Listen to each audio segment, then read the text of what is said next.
Olá, vamos estudar agora a primeira espécie de imunidade prevista na nossa Constituição, no artigo 150, que trata das limitações constitucionais ao poder de tributar, que é a imunidade recíproca. Como o próprio nome diz, ela é recíproca porque demanda uma relação entre duas pessoas, né? Então, que pessoas são essas? Se nós temos a capacidade ativa, ou seja, o sujeito ativo de uma relação jurídico-tributária, o sujeito ativo é sempre o Estado, e Estado entendendo como ente federado. Então, União, Estado, Distrito Federal e municípios são os entes que podem tributar. Quando eu falo em imunidade recíproca, significa o quê? E que quem pode tributar abre mão para que o outro não lhe tribute. Reciprocidade. E a imunidade recíproca, ela retrata exatamente isso. Ela está prevista no artigo 150, inciso 6º, a linha A da Constituição, quando diz que é vedado a União, Estado, Distrito Federal e municípios instituir impostos sobre patrimônio, renda e serviços uns dos outros. O que significa que a União não poderá instituir, por exemplo, imposto de renda sobre as receitas auferidas, né, de um Estado. A União não poderá instituir, né, imposto de renda sobre as receitas de um município. O Estado não poderá instituir o IPVA sobre os veículos da União. O município não poderá instituir o IPTU sobre os imóveis de um Estado. Isso é imunidade recíproca. Um ente federado não pode cobrar impostos sobre patrimônio, renda e serviços de outro ente federado. O princípio basilar que norteia a imunidade recíproca é exatamente a necessidade de manutenção do pacto federativo. Através da imunidade é mantido o equilíbrio federativo, porque se um ente federado começasse a tributar o outro, você teria um desequilíbrio no pacto federativo, um rompimento desse pacto federativo, que deve ser estável. O pacto federativo tem como um dos pressupostos a sua estabilidade. E aí a tributação geraria um abalo nessa estabilidade. Por isso que existe a previsão constitucional de imunidade de impostos, e muita atenção a isso. As imunidades do inciso 6º se referem exclusivamente a impostos. Podem haver outras imunidades na Constituição relativa a outros tributos?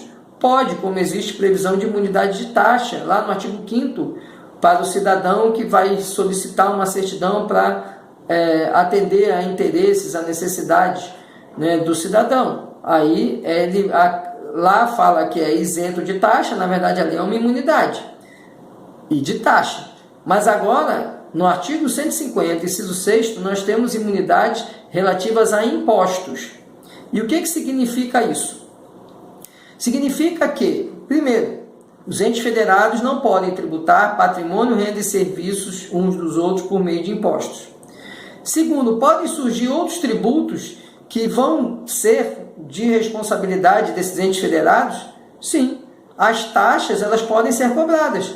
Então, o município que tem um serviço de coleta de lixo, por exemplo, ele pode tributar e cobrar uma taxa de um imóvel da União, de um imóvel do Estado.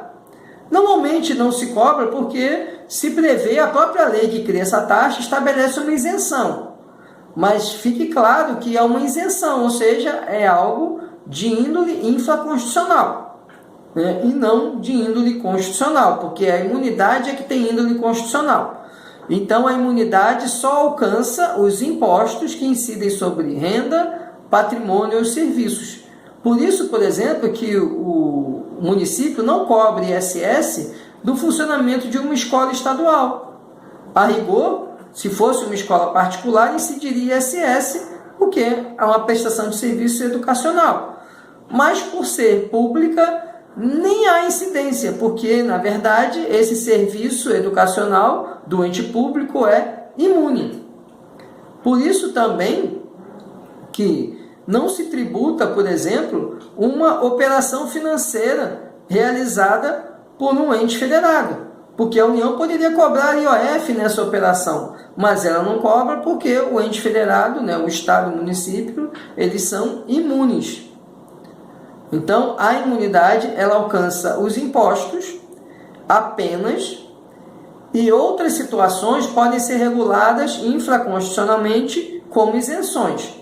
Mas a imunidade recíproca se refere aos impostos, e aí os entes federados não podem cobrar impostos sobre patrimônio, renda ou serviços uns dos outros.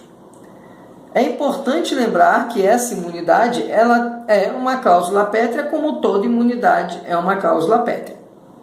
Certo? E aí eu vou encerrar aqui nossa conversa sobre imunidade recíproca e vamos adiante em outras aulas fragmentadas sobre imunidade. Um grande abraço, espero ver vocês na próxima aula.